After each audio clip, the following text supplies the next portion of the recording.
News flex நேயர்களுக்கு வணக்கம். அரசியல் திண்ணை நிகழ்ச்சிக்கு வரவேற்பது நான் சிலம்பு செல்வி. இன்று நம்மளோடு இணைந்திருக்கிறார் அரசியல் விமர்சகர் விளவன் ராமதாஸ்.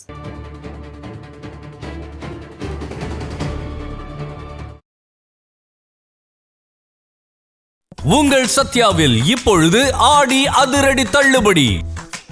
டயா பூஸ்டர் சுகரை கண்ட்ரோல் பண்ணும், உங்க ஆரோக்கியத்தை மீட்டு தரும். சர்க்கரையை கட்டுப்படுத்துறதுக்கான எளிமையான வழிமுறை, இயற்கையான வழிமுறை. அனைத்து மருந்து கடைகளிலும் கிடைக்கும்.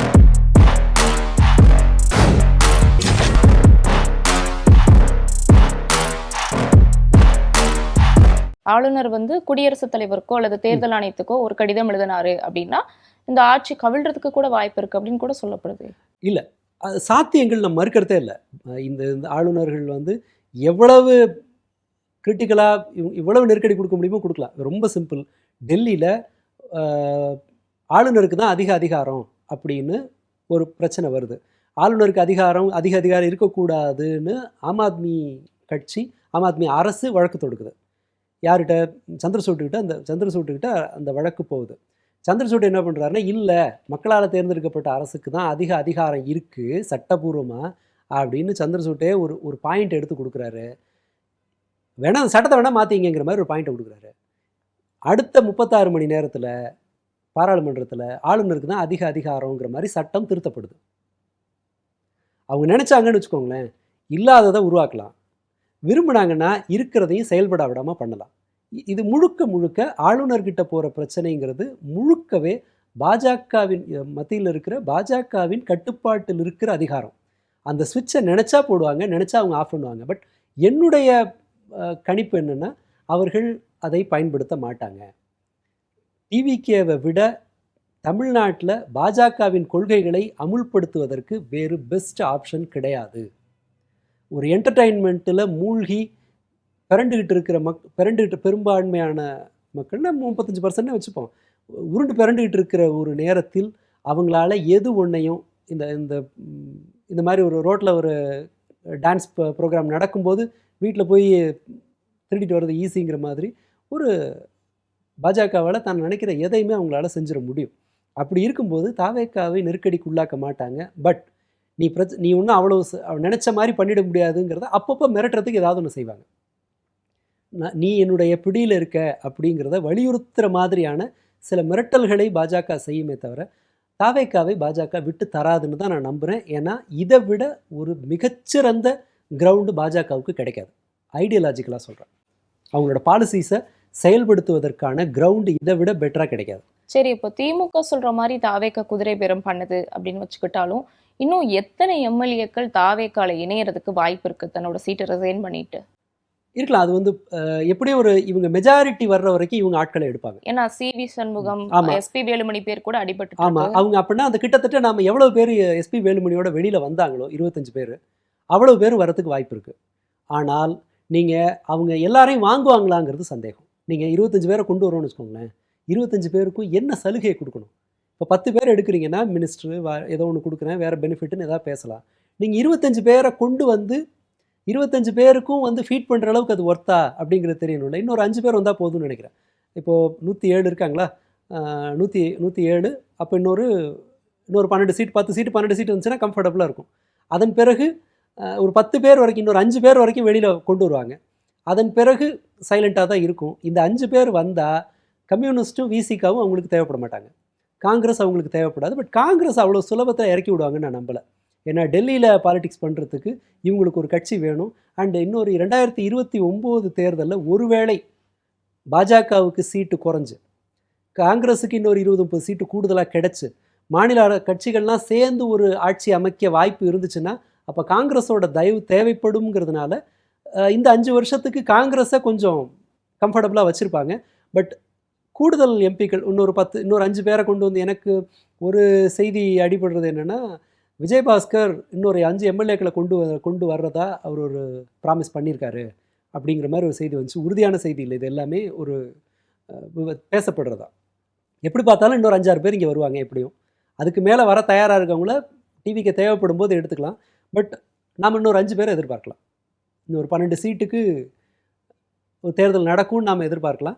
இந்த 12 சீட்டு ஜெயித்த பிறகு விசிகா, கம்யூனிஸ்டுகள் அவங்களால குறைந்தபட்ச முணுமுணுப்பை கூட வெளிப்படுத்த முடியாது. கூட்டணியிலேருந்து வெளியில் வந்துட்டு அப்புறம் வேணால் தனியாக கட்சி நடத்திக்கலாம். அந்த மாதிரி தான் சூழல் போகும்னு நினைக்கிறேன். எல்லாரும் ஒரு 25 பேர் வருவாங்கன்னு நான் நம்பலை. பட் ஒரு ஒரு ஒரு பேக்கப்பில் ரிசர்வில் சிலரை வச்சுருப்பாங்க. அவங்க ஒரு ஒரு அதிருப்தி அதிமுக எம்எல்ஏக்களாகவே சைலண்ட்டாக இருப்பாங்க. தேவைப்படும் போது என்கேஜ் பண்ணிக்கிற மாதிரி ஒன்று இருக்கும். பட் நான் ஒரு 10லேருந்து 12 பேருக்கு வரைக்கும் ஒட்டுமொத்தமாக அதிமுகலேருந்து வெளியில் வர வாய்ப்பு இருக்குன்னு நினைக்கிறேன். 2026 தேர்தல் முடிஞ்சு கிட்டத்தட்ட பல மாசங்கள் ஆயிடுச்சு. 3 மாதம். 3 மாசம் ஆயிடுச்சு. அப்படி இருக்கிற பட்சத்துக்கு இப்பதான் எடப்பாடி அவர்கள் தலைமையில தேர்தலில் ஏன் தோல்வி அடைஞ்சோன்னு ஆலோசனை கூட்டம் நடக்குது. வெளியிலிருந்து, அதாவது அதிமுகல இருந்து வெளியே போனவங்க தொடர்ச்சியா வைக்கிற குற்றச்சாட்டு என்னன்னா, சுய விமர்சனம் எடப்பாடி பண்ணிக்க மாட்டாரு, அதனாலதான் நாங்க வெளியே போனோம் அப்படிங்கிற மாதிரி கூட சொன்னாங்க. ஒருவேளை அது ஒரு காரணமா இருக்கலாமோ? இல்லை, எடப்பாடி அதிமுகவினுடைய அந்த கட்டுமானம் அது ஒரு சிக்கலான ஒன்று. அது அங்கே இருக்கிற நிர்வாகிகளும் சரி, தொண்டர்களும் சரி, அது தாலுகா ஆஃபீஸ் பியூனு கதை சொல்லுவாங்க. அங்கே நாற்காலிக்கு தான் மரியாதை. தாசில்தார் ஆஃபீஸ் பியூனு அந்த சீட்டில் யார் இருந்தாலும் அவங்களுக்கு பணிஞ்சு வேலை செய்வார். அந்த சீட்டை விட்டு வெளியில் வந்துட்டால் மரியாதை இருக்காது. அதிமுக எம்ஜிஆருங்கிற முகம்தான் அதனுடைய அடிப்படையாக இருந்தது. மற்றபடி கொள்கையோ அவங்களுக்கு வேறு எந்த இதுவும் கிடையாது. ஜெயிக்கணும், எம்ஜிஆர் மூஞ்சு, இவ்வளவு தான். அதன் பிறகு அதே பேட்டர்னில் ஜெயலலிதா வந்தாங்க. ஜெயலலிதா பின்பற்றிய பாணி என்னென்னா எம்ஜிஆர்லேருந்து டிஃப்ரெண்ட்டாக இருந்தது. அவங்க ஒரு லாட்ரி சிஸ்டம் மாதிரி வச்சுருந்தாங்க. விஜயபாஸ்கர் இருக்கார் இல்லையா, விராலிமலை விஜயபாஸ்கர் இருக்கார் இல்லையா, அவருக்கு முன்பு அந்த மாவட்டத்தில் அவர் பல படிகள் கீழே இருந்தார். அவனை வெறுப்பேற்றணும்னா இவங்கள பதவிக்கு கொண்டு வா அப்படிங்கிற மாதிரியான ஒரு சிஸ்டமை ஜெயலலிதா ஆட்சியில் இருந்தபோது, இல்லை கட்சியை நடத்திய போது, யாரையும் மாவட்ட செயலர் ஆக்குவார், யாரையும் எம்எல்ஏ ஆக்குவார், யாரை வேணாலும் தூக்கி போடுவாருங்கிற மாதிரியான ஒரு ஒரு நிச்சயமற்ற ஒரு அரசியல் இது இருக்கும். அதனால் என்ன பண்ணுவாங்கன்னா எல்லாருமே பயப்படுவாங்க. எம்ஜிஆர் காலத்தில் ஒரு பத்திரிகை நடந்தது, அதை எடுத்து ஓப்பன் பண்ணால் தான் இன்றைக்கி நம்ம பதவியில் இருக்கமா இல்லையான்னு தெரியும். அதே போல் தான் நமது எம்ஜிஆரை எடுத்து டெய்லி ஏன் பார்ப்பாங்க எம்எல்ஏக்கள் இல்லை பதவியில் இருக்கவங்களான்னா, திடீர்னு இருந்தாப்புல இருந்து பதவியிலேருந்து போயிடுவாங்க, பிடிங்கி விட்ருவாங்க. இந்த மாதிரியான பிரச்சனை அவங்க நடத்தின விதம் வேறு. எடப்பாடி அது ஒரு கிட்டத்தட்ட ஒரு ஒரு ஒரு அதிக ஏலத்தில் எடுத்த மாதிரி தான் அதை எடுத்தார். அவர் இவ்வளோ பேரை யாரால் மாதம் மாதம் ஃபீட் பண்ணி கட்டி மேய்க்க முடியும், இந்த இத்தனை எம்எல்ஏக்களை கட்டி யாரால் மேய்க்க முடியுங்கும்போது பெரிய பிட்டிங்கில் எடுத்தது அவர் தான், எடப்பாடி எடுத்தது அவர் தான். பட் எடப்பாடிக்கு எம்ஜிஆர் மாதிரி ஜெயலலிதா மாதிரியான ஒரு ஒரு பிரபல முகம் இல்லை. ஜெயலலிதாவுக்கு இருந்த மாதிரி அவர் டிக்டேட்டருங்கிறது ஒன்று இருந்துச்சு. அவர் ஜெயலலிதா பாணியும் எடுக்க முடியல, அவர் எம்ஜிஆரும் ஆக முடியாது. இந்த சிக்கலில் அவர் எதை தக்க வைக்கும், அவரால் செலவு பண்ண முடியுங்கிற பலமும் அவருடைய வெற்றியும் தான். இப்போ எதிர்கட்சியாகவும் இல்லை, எதிர்கட்சியாக இருந்து ஒரு இது செய்யலாம், அடுத்த ஆளுங்கட்சியாக வரணும், எதிர்கட்சியாகவும் இல்லை, பின்னாடி போயிட்டாங்கங்கும் போது அந்த சீட்டுக்கான மரியாதை குறையுது. இந்த இடத்துல நம்பி பிரயோஜனம் இல்லைங்கும்போது எம்ஜிஆரோட ஒரு குத்துமதிப்பாக ஒரு 1/3 எம்ஜிஆரோட பாணியில் ஜெயிச்சு டிவிக்கே நமக்கு சௌரியமாக இருக்கும்னு யோசிக்கிறாங்க. அதனால் எடப்பாடியின் மீது இந்த மாதிரியான குற்றச்சாட்டுகள் வருது. அது தோல்வியிலிருந்து வர்றது தான். மற்றபடி அவங்க இதுக்கு முன்னாடி யாரும் அதை சொல்லவே இல்லையா. அவங்க எதிர்கட்சியாக இருந்தபோது ஒருவேளை 26 தேர்தலில் அவங்க கூடுதலாக சீட்டு பெற வாய்ப்பு இருக்குங்கும்போது அதை நம்பிட்டு தான் இருந்தாங்க. இது ஏடிஎம்கேல அது நடந்தே தீரும், எம்ஜிஆர் காலத்தோடு முடிஞ்சிடும்னு நினச்சாங்க. அது ஜெயலலிதா அது சக்ஸஸ்ஃபுல் மாடல் ஆச்சு. அப்போ தாவேக அமைச்சர் ஒருவர் சொல்ற மாதிரி அடுத்து வரக்கூடிய தேர்தலில் எடப்பாடி அவர்களும் அவரோட மகன் எலெக்ஷன்ல நின்னா 2 சீட்டு தான் ஜெயிப்பாங்க. அதே மாதிரி திமுகல முக ஸ்டாலின் ஒரு வேளை நின்னார்னா அவர் ஜெயிப்பாரு, அவரோட பையன் ஜெயிப்பாரு, மொத்தமாவே 4 சீட்டு தான் ஜெயிப்பாங்க. அதிமுகவும் திமுகவும் ஒளிஞ்சிருச்சு, அதுக்கு அவங்க தான் காரணம் அப்படின்னு சொல்றாங்களே. நான் இந்த திமு பேச்சை வரவேற்கிறேன். ஏன்னா இப்படி இந்த மாதிரி இவங்க பேசும்போது தான் இவங்களுக்கு ஒரு உத்வேகம் வரும். அண்டு இந்த திமிருக்கு வேணுண்டான்னு நியூட்ரலாக இருக்கிறவங்க கொஞ்சம் யோசிக்க ஆரம்பிப்பாங்க. பட் விஷயம் அப்படி கிடையாது. நீங்கள் இந்த அரசால் வாக்காளர்களை அட்ராக்ட் பண்ண மாதிரி மக்களை அட்ராக்ட் பண்ண முடியாது. ரெண்டுக்கும் வித்தியாசம் இருக்குது.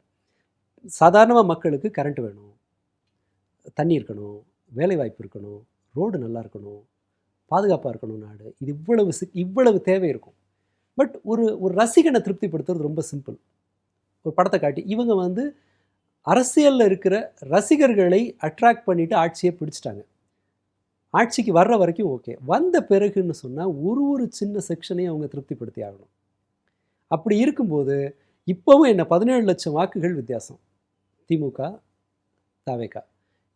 இந்த வாக்குகளை வின் பண்ணுறதுக்குன்னு சொன்னால் இவங்க இந்த அதிருப்தியை கரெக்டாக பயன்படுத்தி பிரச்சாரத்தை சரியாக நடத்தி கட்சி அமைப்பை கட்டுக்கோப்பாக ஒரு ஒரு ஸ்ட்ரக்சர் கொண்டு வந்து இந்த அவநம்பிக்கை இருக்கிறவங்க, கோவத்தில் இருக்கிறவங்க, சலிப்பில் இருக்கிறவங்களை எல்லாம் ஒருங்கிணைத்து ஒரு இதில் பண்ணும்போது, ஏன்னா எனிவே நீங்கள் வந்து அடுத்து இந்த கூட்டணி கட்சிகள்லாம் ரொம்ப சீக்கிரமே எட்டி உதைப்பாங்க. கம்யூனிஸ்ட் இந்த மாதிரி கட்சிகளில் அந்த அதிருப்தியில் இருக்கிறவங்கலாம் கட்சியாக இல்லைனாலும் கூட கீழே இருக்கிற ஆட்கள்னு சொல்லி ஆர்கனைஸ்டாக வேலை செய்யும்போது இவங்களோட நடவடிக்கையே எதிர்க்கட்சிகளுக்கு ஒரு பெரிய வாய்ப்பு உருவாக்கும். ஓ ஜஸ்ட் அதுக்கு முன்னாடி இருந்ததுன்னு சொன்னால் ஒரு சேஞ்ச், இப்போ சும்மா ஒரு எக்ஸைட்மெண்ட்டில் கூட ஒருத்தன் ஓட்டு போட்டிருக்கலாம்.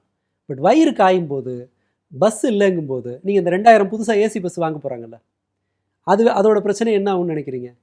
இப்போ சாதா பஸ்ஸை குறைப்பாங்க, இது ப்ரைவேட்டைஸ் ஆகும், இந்த பிரச்சனையெல்லாம் வரப்போதில்ல. இது எல்லாமே ஒரு தரப்பு அதிருப்தி ஆக்கிக்கிட்டே தானே இருக்கும். நீங்கள் போய் இப்போ ஹாஸ்பிட்டலில் ரீல்ஸ் எடுக்கிறீங்க, இது வரைக்கும் எங்கேயாவது டாக்டருங்க வந்து எங்கள் ரீல்ஸ் எடுக்கிறவனால தொந்தரவாக இருக்குது, என்னால் வேலை பார்க்க முடியலன்னு எங்கேயாவது டாக்டர்கள் போராடி பார்த்துருக்கோமா? நர்ஸ் டாக்டர் போராடி பார்த்துருக்கோமா? டாக்டருங்க வந்து போராடுறாங்க. ஸ்கூலில் போய் இந்த மாதிரி எகத்தாளமாக டீச்சரை வந்து நீ ஸ்போக்கன் இங்கிலீஷை கற்றுக் கொடுன்னு பேசும்போது டீச்சருக்கு என்ன கோவம் வரும்?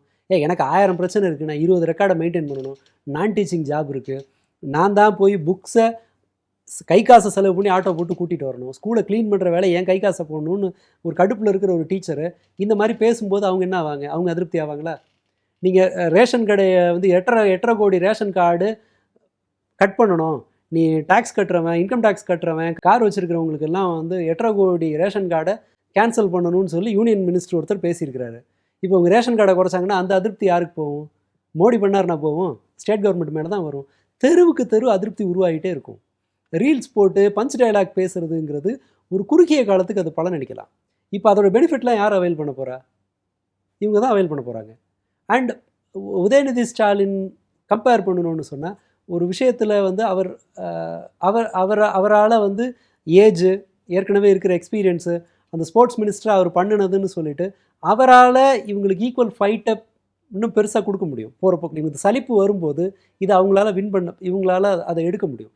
ஏடிஎம்கே என்ன மாதிரி ஸ்ட்ராட்டஜி, அவங்களோட கேஸ்ட் பாலிட்டிக்ஸ் இருக்கு இல்லையா, அதில் ஒரு திறமை இருக்கிற ஆளுங்க. அவங்க அதை கொண்டு போனாங்கன்னா இப்போது டிடிவி தினகரனும் எடப்பாடியும் சேரணுங்கிற மாதிரி ஒரு பேச்சை ஆரம்பிச்சிருக்காங்க.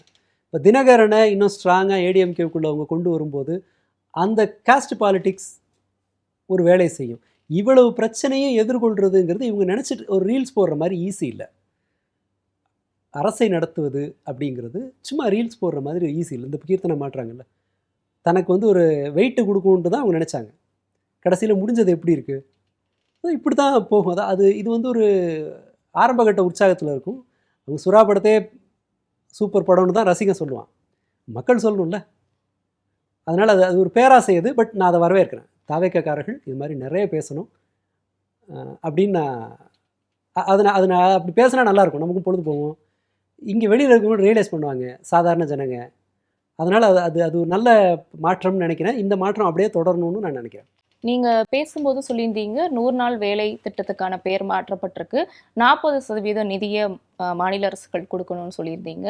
இந்த ஒரு பிரச்சனையில தாவேக்கா பெருசா பேசல. அடுத்து தொடர்ச்சியா குற்ற சம்பவங்கள் நடக்குது.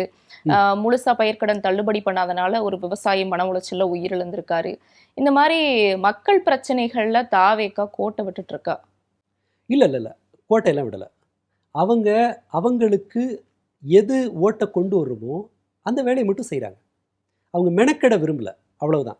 இதெல்லாம் வந்து அவங்க எப்போ நிறுத்துவாங்கன்னா, இந்த பிளேம் பாலிட்டிக்ஸ் irrelevant ஆகும் இல்லையா, அது மக்களை கடுப்பேற்றி இது சரிப்பட்டு வராது, என்ன இவ்வளோ அல்பத்தனமாக நடந்துக்கிறாங்கன்னு ஜனங்க தன்னுடைய கோபத்தை வெளிப்படுத்தும் வரை அவங்க இதைத்தான் தொடருவாங்க.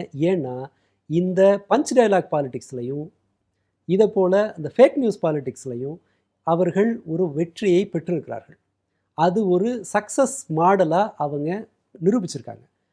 அந்த மாடல் ஆக்டிவாக இருக்கிற வரைக்கும், அதிலிருந்து பெனிஃபிட் வர்ற வரைக்கும் அவங்க இதை பயன்படுத்துவாங்க. மாட்டுக்காரன் பால் கறக்கிற மாதிரி தான். மாடு உதைக்கிற வரை அல்லது பால் வர்றது நிற்கிற வரைக்கும் பால் கறக்கிறவங்க பால் கறப்பாங்க. இதுதான் யதார்த்தம். ஒரு பால் வியாபாரியோட இது. இவங்களும் அப்படி தான். இந்த மாடு இதை வச்சுட்டு பால் கறக்கலான்றது வரைக்கும், ஆதரவு பெற முடியுன்றது வரைக்கும், இதை நடத்துகிற வரைக்கும், நமக்கு மக்கள்கிட்ட ஒரு சப்போர்ட் இருக்குங்கிற வரைக்கும் அவங்க இந்த சிஸ்டமை நிறுத்த போகிறதில்ல. ஏன்னா சட்டம் ஒழுங்கு இது எல்லாத்துலேயும் அவங்க பெருசாக மெனக்கடலை அலட்டிக்கலைங்கிறது பட்டவர்த்தனமாக தெரியுது. எந்த நம்பிக்கைன்னா பழிய போட்டுடலாம், இப்போ டிவிகே சப்போர்ட்டர்ஸ் எல்லாம் என்ன பேசுகிறாங்க நீங்கள் செக் பண்ணி பாருங்கள். லா அண்ட் ஆர்டருக்கு கவர்மெண்ட் என்னங்க பண்ண முடியும்? அரெஸ்ட் பண்ணுறாங்களான்னு பாருங்கள், அவ்வளோதானே என்னால் பண்ண முடியும்னு சொல்லி டிவிகே ஆதரவாளர்களோட பேட்டியெல்லாம் அப்படி தான் வருது. இதை தான் எல்லா காலத்துலேயும் பண்ணாங்க. இன்ஃபேக்ட் டிஎம்கே ஆட்சியிலையும் ரொம்ப சீக்கிரமே குற்றவாளிகள் கைது செய்யப்பட்டது நடந்தது. 2 நாளைக்குள்ள பல வழக்குகளில் குற்றவாளிகள் கைது செய்யப்பட்டாங்க. கோவை சிறுமி வழக்குல கூட குற்றவாளிக்கு சீக்கிரம் தண்டனை தருவேன் அப்படின்னு சொல்லியிருந்தாரு. இப்போ வரைக்கும் அது என்ன ஸ்டேட்டஸ்ல இருக்குன்னு தெரியல. ஆனால் அந்த கோவை சிறுமி வழக்கில் டிவிகே சப்போர்ட்டர்ஸ் என்ன பேசுனாங்க? அந்த அம்மா குடிக்குதுன்னு பேசுனாங்க. அந்த அம்மா வீட்டில் குடிச்சிட்டு படுத்திருந்ததுன்னு பேசுனது அவங்க சப்போர்ட்டர்ஸ் தான் பேசுனாங்க. அது எப்படி அது லாஜிக்கலாக மக்கள் என்ன கேட்டிருக்கணும் சாதாரணமாக பார்க்குறவங்க? அந்த அம்மா அப்படின்னா அம்மா குடிக்கிறாமான்னா குழந்தைய தூக்கிட்டு போயிடுவானு ஒருத்தன். பாதுகாப்புக்கு அதுக்கு என்ன சம்மந்தம்? இப்போ அப்பாவோட இருக்கு குழந்தை, அப்பா குடிச்சிருக்காரு, அம்மா வேலைக்கு போயிருக்காங்க, அப்பா குடிச்சிருக்காருன்னு சொல்லுவீங்களா? இந்த பழக்கத்தை அவங்க இன்னும் மாற்றலைல்ல. ஸோ இதை அவங்க மாற்றிக்க போகிறது இல்லைன்னா பிரச்சனை டிவிகேவோடது அல்ல. இந்த என்டர்டெயின்மெண்ட்டை அரசியலோடு மிக்ஸ் பண்ணி அதிலிருந்து ஒரு ப்ளஷரை பெரும் மக்கள் இருக்கிற வரை அவங்கள நோக்கி தான் அரசியல் நடத்துவாங்க. ஏன் பாஜக இஸ்லாமியர்களோட உரிமையும் கிறிஸ்தவர்களோட உரிமையும் பேசுறதில்ல? அவங்க ஓட்டு அவங்களுக்கு தேவையில்லை இல்லையா? அதானே கணக்கு. அதனால தான் அவங்கள புறக்கணிக்கிறாங்க, அவங்களுக்கு எதிராக எதை வேணால் செய்யலான்றாங்க, அவங்கள ஒரு எதிரியாக காட்டுறாங்க. தாவேக்கா தமிழ்நாட்டில் இருக்கிற என்டர்டெயின்மெண்ட் அடிக்ட் ஆகிருக்காங்க இல்லையா, அவங்களோட ஓட்டு நமக்கு போதும்னு நினைக்கிறாங்க. ஸோ அவங்களுக்கு இந்த சட்டம் ஒழுங்கு ஒரு பிரச்சனை கிடையாது, வேலைவாய்ப்பின்மை ஒரு பிரச்சனை கிடையாது, உள்கட்டமைப்பு மோசமாக இருக்கிறது ஒரு பிரச்சனை கிடையாது. இதெல்லாம் இல்லைங்கும்போது அவங்க ஏன் அதுக்கான ஒரு அரசியல் நடத்தணும்? சிக்கல் அந்த கட்சியில் இல்லை, அந்த கட்சி மோசமான சூழலை பயன்படுத்தி கொள்கிறது. பிரச்சனை கிரவுண்டில் இருக்குது. கம்ப்ளீட்டாக வெறுமனே பொழுதுபோக்கு மட்டுமே போதும், எனக்கு சீரியஸாக எதுவும் வேண்டாம், சென்சிபிளான எந்த கண்டென்ட்டும் எனக்கு தேவையில்லை, நான் சும்மா வைப் பண்ணிவிட்டு ஜஸ்ட் ஒரு அண்ணன் எப்படி இருக்காரு அப்படி இருக்காரு பஞ்ச் டைலாக் பேசுகிறத மட்டும் எனக்கு போதும், எனக்கு கடினமான அரசியல் வேணான்னு சொல்கிறவங்கள பயன்படுத்திக்கிறாங்க அவங்க, அவ்வளோதான். ஒருவேளை இதை இப்படி பார்க்கலாமா? விஜய் அவர்கள் எக்கச்சக்கமான தேர்தல் வாக்குறுதிகளை அறிவிச்சிருந்தாரு. சிலதை தான் நிறைவேற்றிருக்காரு, சிலதை இன்னும் அறிவிக்க தான் செஞ்சிருக்காரு. இதெல்லாம் இன்னும் நிறைவேற்றலையேன்னு விஜய் மேல மக்கள் அதிருப்தியில இருந்தாங்க. ஒருவேளை அதை மடைமாற்றம் பண்றதுக்காக இந்த மாதிரி பாலிடிக்ஸ் பண்றாரு. நிச்சயமா மடைமாத்துறது தான் அவங்க செய்வாங்க. நீங்க வேணா முன்பே அவர் சொல்லிட்டாரு, எனக்கு கொஞ்சம் டைம் கொடுங்க அப்படின்னாரு. கொஞ்சங்கிறது எவ்வளவு? 20 வருஷம் கூட கொஞ்சம் தான் ஒரு நீண்ட காலத்தில் பார்க்கும்போது. மோடி சொன்னார்ல 5 வருஷம் டைம் கொடுங்கன்னாரு. 5 வருஷம் கழிச்சு என்ன சொன்னார்? அடிப்படை பிரச்சனையெல்லாம் தீர்த்துட்டோம், இன்னொரு 5 வருஷம் டைம் கொடுங்கன்னாரு. அடுத்த 5 வருஷம் வந்தபோது என்ன சொன்னார்? 2047 வரைக்கும் டைம் கொடுங்கட்டார். ஏன்னா 2047 இவர் 2014 சொன்னவன் எவனும் 2047 ஆக்டிவாக இருக்க போகிறதில்ல. பாதி பேர் செத்து போயிடுவான், பாதி பேர் மற்ற பிரச்சனையில் மறந்துடுவான். அதுக்கு அடுத்து பிறந்தவங்களுக்கு மோடி 2014 என்ன சொன்னார்னே தெரியாது. 2000 பிறந்தவங்களுக்கு 2014 என்ன சொன்னாங்கன்னே தெரியாது. அவர் கோல் போஸ்ட்டை மாற்றிக்கிட்டே போவார். இவங்களும் அதே தான் பண்ணுவாங்க. வாக்குறுதி, நீங்கள் விவசாயிகள் போராட்டம் நடக்குதில்ல, பயிர்க்கடன் தள்ளுபடின்னு இவங்க சொன்னாங்க. வந்த பிறகு என்ன சொன்னாங்கன்னா அதில் ரொம்ப குறைவான பலன் இருக்கிற மாதிரி பயிர்க்கடன் தள்ளுபடியே பண்ணுறாங்க. ஆனாலும் விவசாயிகள் போராட்டம் நடக்குது. விவசாயிகள் போராட்டம் நடக்கும்போது அவர் என்ன சொல்கிறாரு? சிலரின் தூண்டுதலால் விவசாயிகள் போராடுறாங்கன்றாரு. பட் விவசாயிகள்ங்கிறது தமிழ்நாட்டில் ஒரு சின்ன செக்ஷன். மற்றவர்கள் விவசாயிகளுக்கு ஆதரவாக நிற்கும் போது தான், நீ ஏன் சொன்னதை செய்யலைன்னு கேட்கும்போது தான் அவங்க அதை செய்யறதுக்காக முயற்சி பண்ணுவாங்க. அது வரைக்கும் அவங்க என்ன பண்ணுவாங்கன்னா நாளை பின்ன எல்லினோ மேலே பழி போடுவாங்க. ஐயோப்பா வந்து பாருங்கள் எல்லினோ வந்துருச்சு, நான் என்ன பண்ணுறது அப்படிம்பாங்க. இதை மாதிரி ஏதோ ஒன்று மேலே பழி போட்டுக்கிட்டே போவாங்க. எப்போ இது ஸ்டாப் ஆகும்? அவங்க சொன்னதை செய்ய மாட்டாங்க, நான் உறுதியாக நம்புகிறேன். அவர்கள் எந்த வாக்குறுதியும் நிறைவேற்ற மாட்டார்கள், நிறைவேற்ற முடியாது. 2-3 காரணம் இருக்குது. சில காரணங்களுக்கு இவங்க பொறுப்பு, சில காரணங்களுக்கு இவங்க பொறுப்பு இல்லை, அதை வேணால் ஒத்துக்கலாம். பட் இவர்கள் சொன்ன வாக்குறுதி எல்லாமே நிறைவேற்றத்தக்கது அல்ல. இப்போ கூட மேகதாது அணை தொடர்பா ஒரு குழு அமைக்கிறது கூட சொல்லியிருந்தாங்க. பட் இப்போ வரைக்கும் அதை அமைக்கலை. அதையும் கூட அதில் அன்புமணியை கூப்பிட்டு பேசியிருக்காங்கல்ல, அது ஒரு திருமாவளவனுக்கு காட்டுற சிக்னல். உங்களை நம்பியெல்லாம் நான் இல்லை, எனக்கு பாமக இருக்குது அப்படிங்கிற ஒரு சிக்னல். அந்த செய்தி கூட தாவேகா தரப்பிலிருந்து எப்படி வந்ததுன்னு பாருங்கள். இந்தந்த விஷயங்கள் பேசுனாங்க, அன்புமணியினுடைய பரிந்துரை இது, அரசாங்கம் ஏற்றுக்கொண்டது இது அப்படின்னு ஏதாவது செய்தி வந்துச்சா? புஷி ஆனந்த் வாசலுக்கே போய் வரவேற்றார். அமைச்சரோட சீட்டில் உட்காராமல் அன்புமணி பக்கத்தில் உட்கார்ந்தார். அன்புமணி போய் அமைச்சர் சீட்டில் உட்கார வச்சாங்க. அதில் சௌமியா அன்புமணியோட ரியாக்ஷன் இப்படி இருந்தது. இதான செய்தியாக வந்துச்சு. நான் ஏன் என்டர்டெயின்மெண்ட்னு திரும்ப சொல்கிறேன்னா இதை கவனிங்க. இதில் அன்புமணி சொன்னது இது, அரசாங்கம் அதை ஏற்றுட்டு இருக்கு. அந்த மாதிரி எந்த பேச்சும் வரல. அப்போது இது போதும்னு அவங்க நினைக்கிறாங்க. இந்த இந்த எந்த விஷயங்கள்லையும் அவர்கள் அரசியல் ரீதியாக பயன்படுத்தி கொள்ள முயற்சி செய்வார்களே தவிர ப்ரொடக்டிவாக எதுவும் நடக்க வாய்ப்பில்லை. அதிர்ஷ்டவசமாக சிலது நடக்கலாம். ஒரு அரசியல் ஒன்று சொல்லுவாங்க, கழுதையை கொண்டு வந்து நிறுத்தினாலும் கூட அட்மினிஸ்ட்ரேஷன் அது பாட்டுக்கு நடந்துகிட்டே இருக்கும். முக்கியமான முடிவெடுக்க தான் உங்களுக்கு ஒரு தலைமைன்னு ஒன்று வேணும். மற்றபடி வாத்தியாருக்கு சம்பளம் வந்துக்கிட்டே இருக்கும், வரி வசூல் பண்ணுறவங்க வரியை வசூல் பண்ணிக்கிட்டே இருப்பாங்க, பொதுப்பணித்துறை மெயின்டெனன்ஸை பண்ணிக்கிட்டே தான் இருக்கும்.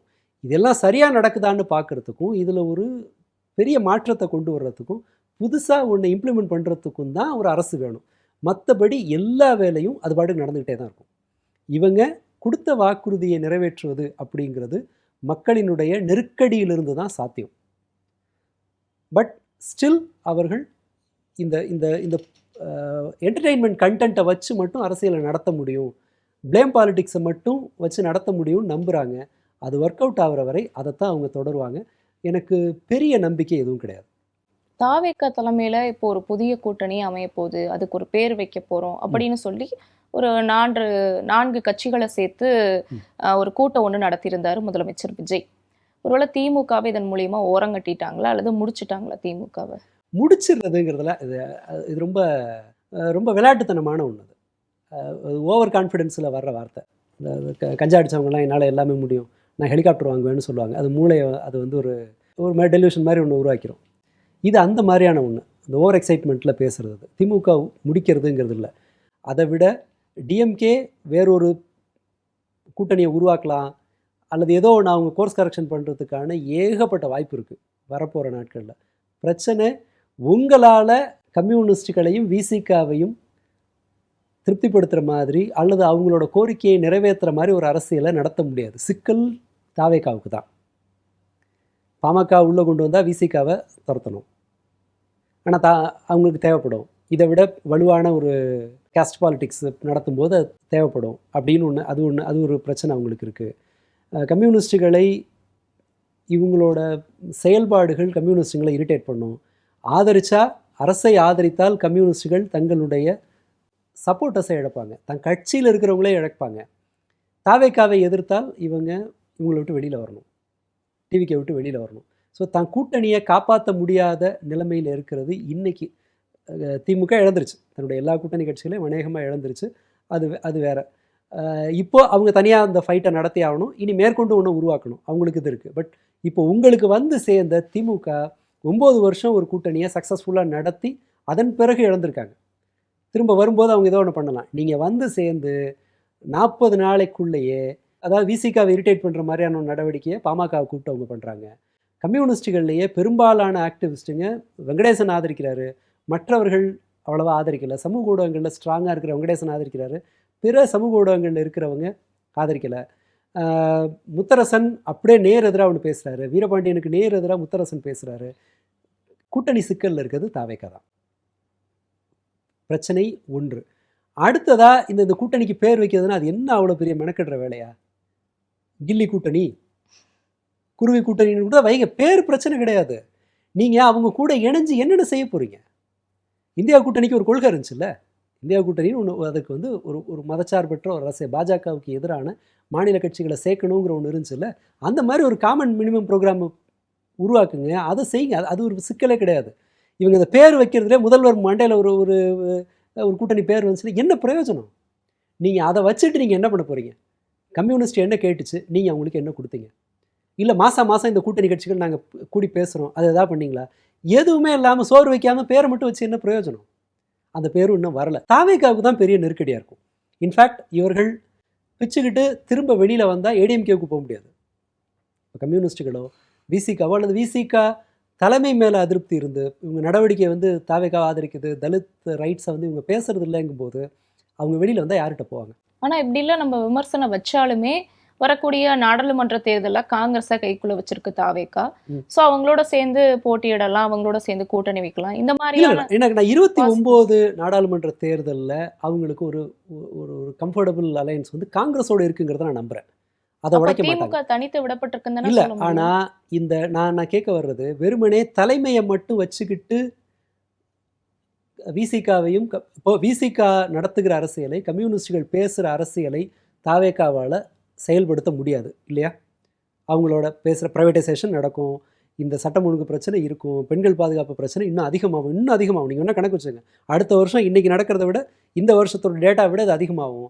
பொருளாதார வளர்ச்சி சரியும், தலித்துகளோட உரிமைக்கான குரல் இருக்காதுங்கும்போது இந்த அதிருப்தி அடைகிற பிறர் தலைமை இருக்கலாம், தலைமை அங்கே இருக்கட்டும், கம்யூனிஸ்டில் இருக்கிற கீழ்மட்டத்தில் இருக்கிறவங்களும் அல்லது விசிகாவில் கீழ்மட்டத்தில் இருக்கிறவங்களும் வேறு எங்கே போவாங்க? அவங்க பாஜகவுக்கு போக முடியுமா? முடியாது. அதிமுகவுக்கு போக முடியுமா? அது ஒரு வலுவான ஜாதி அரசியல் பேசுகிற ஒரு கட்சியாக மாறி இருக்கு. இப்போது அங்கே போக முடியாது. அப்போ அவங்களுக்கு இருக்கிற வாய்ப்பு என்ன? திமுக சைடு தான் வரணும். இப்போ சிந்தனை செல்வனும் ஆளூர் ஷானவாசும் அதிமுகவுக்கு போவாருன்னு அந்த ஸ்பெகுலேஷன் பேசுகிறாங்க. அவங்க டிஎம்கேக்கு வருவாங்கன்னு தான் பேசுவாங்க. நீங்கள் ஐடியாலஜி பேசுகிற எல்லாரும் இந்த சைடு தான் வந்தாகணும். இனி இப்போ இழந்துட்டாலும் கூட அதிருப்தியில் இருப்பவர்கள் போகிறதுக்கு இருக்கிற வாய்ப்பு டிஎம்கே தான். அப்போ கண்டிப்பா தாவேக தலைமையிலான கூட்டணி கவிழ்றதுக்கு கூட கவிழும்னு எல்லாம் நான் சொல்லலை. இல்ல, 2 பேர் 3 பேர் பிரிஞ்சு திமுகவோட சேர்றதுக்கு வாய்ப்பு அங்கிருந்து இருக்கு. விலகி வந்தால் இங்கே தான் வர முடியும். கட்சியாக வரலன்னாலும் கூட கீழே இருக்கிறவங்க இந்த சைடு தான் வருவாங்க. கூட்டணி நெருக்கடியில் இருப்பது தாவேக்கா தான். அவங்க செஞ்சாலும் பிரச்சனை, செய்யலைனாலும் பிரச்சனை. இன்றைக்கி நான் 2வது மாதத்தில் ஆட்சி அமைச்சு 2 மாதத்துக்குள்ளேயே இவங்க விசிகாவை இரிட்டேட் பண்ணுற மாதிரியான ஒரு நடவடிக்கை அவங்க எடுத்திருக்காங்க. திருமாவளவன் வெளிப்படையாக சொன்னார், பாமக இந்த கூட்டணிக்கு வந்தால், திமுக கூட்டணிக்கு வந்தால் பாமக இருக்கிற கூட்டணியில் நாங்கள் இருக்க மாட்டோம்னு வெளிப்படையாக சொன்னார். இப்போது பாமக நெருங்கி வர்ற மாதிரி இருக்குன்னா அப்போ திருமாவளவனை அவர் இன்சல்ட் பண்ணுற மாதிரி அது. அவர் எப்படி அதை ஃபேஸ் பண்ணுவார்? இந்த சிக்கலுக்கு பதில் சொல்ல வேண்டியது டிவிக்கே தான். அதனால் இது ரொம்ப ஏர்லினாலும் கூட இதுதான் இப்போதைக்கு வச்சுக்கலாம். இது அதிருப்தியில் இருப்பவர்கள் இந்த பக்கம் தான் வர முடியும். அந்த அட்வான்டேஜ் டிஎம்கேக்கு தான் இருக்குது, ஏடிஎம்கேக்கு கிடையாது. இதான் இப்போதைக்கு இருக்குது. நாளைக்கு இதோட டெவலப்மெண்ட் என்னன்னு பார்க்கலாம்.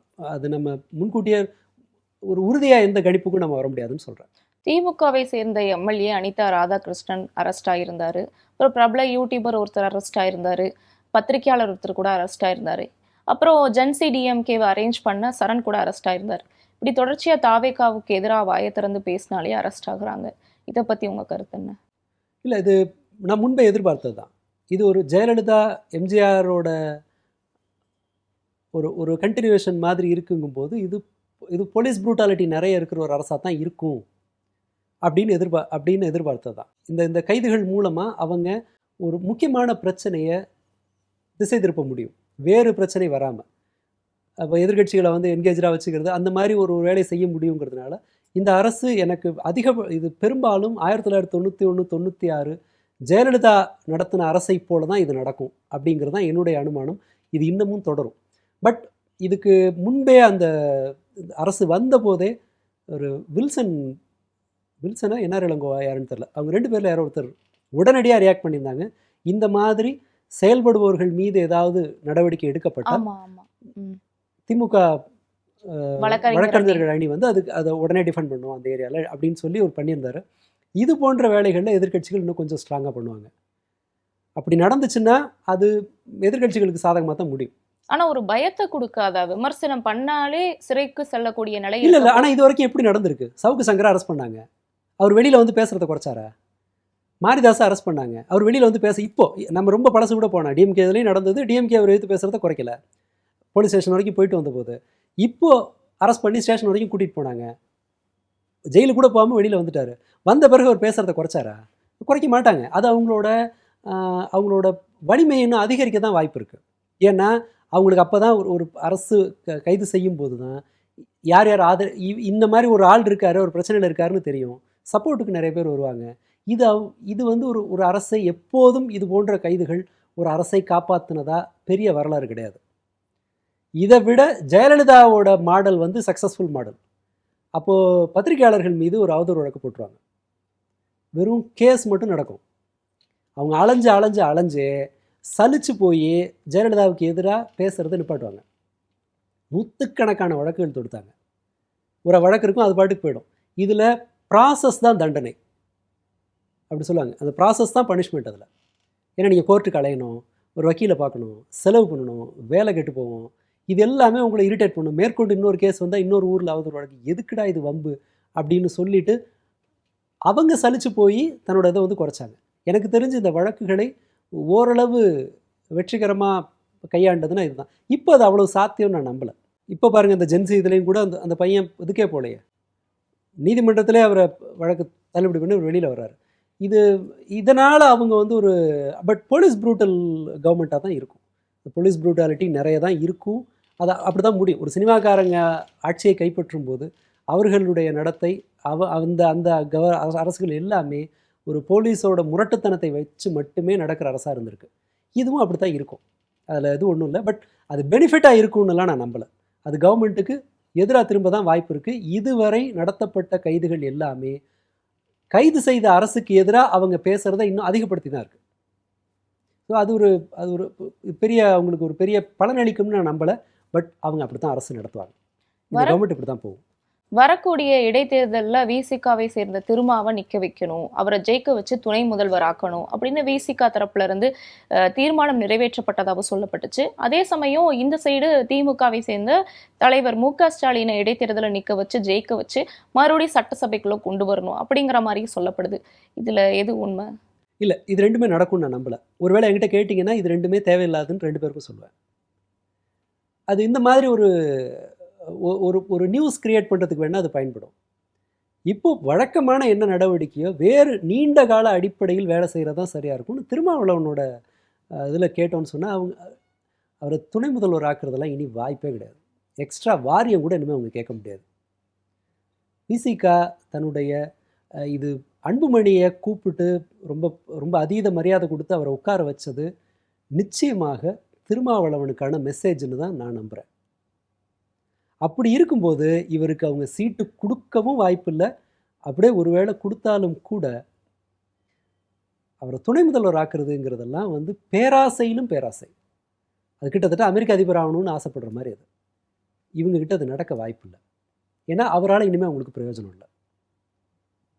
ஆனா திமுக ஆட்சியில் இருந்தப்போ துணை முதல்வரா உதயநிதி அவர்கள் நியமிக்கப்பட்டாரு. அப்போ இந்த இடத்துல துணை முதல்வருக்கான பதவி இருக்குன்னு தானே? இல்லை, துணை முதல்வர் 4 பேர் கூட வைக்கலாம். பட் பிரச்சனை என்ன? அவரை இப்போது திருமாவளவனை அவங்க வந்து டிஎம்கே கவர்மெண்ட்டில் இருந்த அளவுக்கான மரியாதை இங்கே இருக்குன்னு நினைக்கிறீங்களா? திருமாவளவனுக்கு நல்லா யோசிச்சு பாருங்கள். அவரோட ஸ்பேஸை வந்து துணை முதல்வராக இருந்தபோது உதயநிதி அந்த கட்சி துண்டை தோளில் போட்டுக்கிட்டு என்னுடைய அரசியல் வழிகாட்டி அப்படின்னு மேடையில் அது பண்ணது உண்டு. அவருக்கு எல்லா இடத்துலையும் ஒரு முக்கியத்துவம் தரப்பட்ட வரலாறு உண்டு. இப்போ அந்த மாதிரி திருமாவளவனுக்கு ஏதாவது ஒரு மரியாதை கிடைக்குதா? இன்ஃபேக்ட் அந்த டீ பார்ட்டியை ஒழுங்காக எங்களை ஃபுல்லாக சப்போர்ட் பண்ணுங்கன்னு இவங்களுக்கு வார்னிங் கொடுக்கறதுக்காக தான் நடந்தது அப்படிங்கிறது தான் செய்தி. நீங்கள் எங்களை அனுசரிக்கலைன்னு சொன்னால் அப்புறம் நாங்கள் வெளியிலேருந்து ஆளை கொண்டு வந்துடுவோன்னு வந்து இவங்களுக்கு ஒரு எச்சரிக்கை கொடுக்கறதுக்கான ஒரு கூட்டமாக தான் நடந்திருக்குங்கிறது என்னோட அனுமானம். அதன் பிறகு தான் இவங்களோட டோனெல்லாம் மாறுது. குதிரை பேரத்துக்கு வீரபாண்டியன் என்ன சொல்கிறாரு? இதுக்கப்புறம் அவங்க அந்த கூட்டத்துக்கு போகல. அதன் பிறகு அவர் என்ன சொல்கிறாருன்னா, குதிரை பேரங்கிறது முதலாளித்துவ அரசியலில் நடக்குங்க, நீங்கள் கம்யூனிஸ்ட்டுங்க ஆட்சிக்கு வந்தால் தான் அது சரியாக வரும், அப்படின்னா என்ன குதிரை பேரத்தில் இனிமேல் பேச முடியாது அப்படின்னு அவர் ஒதுங்கிட்டார். இது அதிமுகவோட உள்கட்சி பிரச்சனை அப்படின்னு திருமாவளவன் ஒதுங்கிட்டார். அப்போது இந்த இவங்களுக்கு கிடைக்கிற மரியாதை எங்கன்னு பாருங்கள். அதாவது இவங்களோட குரலை பார்த்து அவங்க பயப்படலை. ஆதவர்ஜனா துணை முதல்வர் ஆகலாமோ அப்படின்னு கூட சொல்லப்படுது. வாய்ப்பு இருக்குது. ஆனால் அங்கே இருக்கிற உள்கட்சி அரசியல் பிரச்சனை இருக்குல்ல, கில்லி சரத் இஷ்யூவே அதை லீக் பண்ணது உள்ளே இருந்து தான், டிவிக்கே உள்ளே இருந்து தான். அங்கே 2-3 லாபி இருக்குது. ஆனந்த் ஒரு லாபி இருக்குது, நிர்மல்குமாருக்கு ஒரு லாபி இருக்குது, இவருக்கு ஒரு லாபி இருக்குது, அந்த லாபி போகுதுன்னு சொல்கிறாங்க. இவங்களுக்கு கொடுத்தா அவங்களுக்கும் கொடுக்கணும்ல. ஒரு தரப்பை மட்டுமே பண்ண முடியாது. ஏன்னா ரசிகர் மன்றம் முழுக்க ஆனந்த் கையில் இருக்குது. அது அந்த கோட்டையை உடைக்கிறதுங்கிறது இவங்க பலராலும் நடக்கலை. முழுக்கவே அவரோட கட்டுப்பாட்டில் இருக்குது. அங்கேருந்து வந்த ஒருத்தர் என்ன சொன்னார்னா, அவர் காலில் விழுவது மேண்டேட்ரி அப்படின்னார். ரசிகர் மன்றத்தில் புசி ஆனந்த் காலில் விழுவதுங்கிறது ஒரு தவிர்க்க முடியாத ஒரு சடங்கு, யாராக இருந்தாலும் அவர் காலில் விழணும் அப்படின்னு. அந்த அளவுக்கு வந்து சிலர் வந்து சொல்கிறாங்களே, ஆனந்த் அப்பானே சொன்னாங்க. எனக்கு ஷாக்காக இருந்துச்சு. முன்னாடி எஸ்எஸ்சி தான் சொல்லுவாங்க, அவர் வந்து அந்த ஸ்டேட்டஸ்க்கு வந்துட்டாருங்கிற மாதிரி. அப்படி ஒருத்தர் அவ்வளோ சுலபத்தில் அந்த இதை விட்டு கொடுக்க மாட்டாங்க. இவர் கொடுத்தா அவங்களுக்கு கொடுக்கணும். ஸோ இது எல்லாமே நான் என்னுடைய பார்வையில் தப்பாக சொல்லலை. பட் இது வந்து நம்மளால் பிரயோஜனமே இல்லை இந்த விவாதத்தினால. அது அவங்களுக்குள்ள வர்ற நிர்பந்தத்துலேருந்து வரும். ஆதவ் துணை முதல்வர் ஆனாலும் ஆகலைன்னாலும் இந்த அரசாங்கத்தில் அவருக்கு இருக்கிற செல்வாக்கை நீங்கள் ஒன்றும் குறைச்சிட முடியாது. அது இந்த போட்டியில் யார் ஜெயிக்கிறாங்க, அப்பர் ஹேண்ட் எடுக்கிறாங்கங்கிறத பொறுத்து. இப்போதைக்கு அதை குறைக்க முடியாது. ஏன்னா அவருக்கு வேறொரு வகையில் பொருளாதார ரீதியான செல்வாக்கு அவர்கிட்ட இருக்குது. ரசிகர் மன்றங்கிற வெயிட்டேஜ் இவர் கையில் இருக்குது, ஆனந்த் கையில் இருக்குது. அடுத்ததாக சென்ட்ரல் இன்ஸ்டிடியூஷன்களோட, சென்ட்ரல் கவர்மெண்ட்டோட ஒரு நல்ல ரேப்போவில் இருந்த அருண்ராஜ். ஏன்னா அருண்ராஜோட ராஜினாமா இருக்கு இல்லையா, 24 மணி நேரத்தில் ஏற்கப்பட்டது. சசிகாந்த் செந்தில் உட்பட அவங்க காலத்தில் இன்னும் 2-3 பேர் வெளியில் வந்தாங்க இந்த இதில் இருந்து, தன்னுடைய மத்திய அரசு பணியிலேருந்து, ஐஏஎஸ் பதவியிலேருந்து வெளியில் வந்தாங்க. அவங்களோட ராஜினாமாவை ஏற்றுக்கிறதுக்கு வருஷ கணக்கில் ஆச்சு. பட் இவருக்கு ஒரே நாளில் ஏற்றுக்கிட்டாங்க பிஜேபி. ஸோ அவருக்கு ஒரு பவர் சென்டர் இருக்கும், அந்த இடத்துல இருக்கும். இந்த சண்டையில் யார் லீடிங் எடுக்கிறாங்க, அட்வான்டேஜ் எடுக்கிறாங்க அப்படிங்கிறத பொறுத்து தான் இதெல்லாம் நடக்கும். பட் துணை முதல்வர் இப்போதைக்கு இருக்கும்னு நான் நம்பலை. அது அவ்வளோ பொருட்படுத்தத்தக்க விவாதம்னு நான் நினைக்கல. ரொம்ப நன்றி சார். நாங்கள் கேட்ட கேள்விகளுக்கு அழகா பொறுமையாக பதில் சொன்னீங்க. நன்றி.